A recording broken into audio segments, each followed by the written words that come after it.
एकच असतो. ठीक आहे, शब्द काय असतो? एकच असतो. फक्त तो शब्द जो आहे हा दोन ठिकाणी वेगवेगळ्या अर्थाने वापरात आलेला असतो. त्यामुळे जी काय शब्द चमत्कृती साधते त्याला काय म्हटलं जातं रे?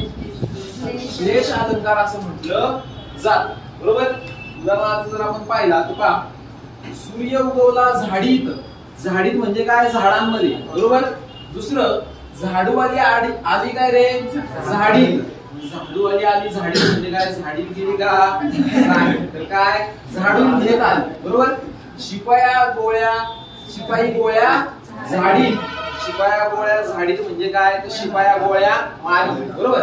आणि वाघही तांबड्या झाडीत म्हणजे या कवितेच्या चरणामध्ये जर आपण पाहिलं तर झाडीत हा जो काही शब्द आहे हा एकच शब्द, परंतु प्रत्येक चरणात तो काय रे? वेगवेगळ्या अर्थाने तो आपल्याला वापरलेला दिसून येतो. मग वेगवेगळ्या अर्थाने वापरणारे शब्द जे काय आहेत हे मराठी चित्रपटामध्ये कोण वापरायचं रे? दादा कोंडके. बरोबर. महाराष्ट्राचे प्रिय अभिनेते दादा कोंडके हे काय करायचे?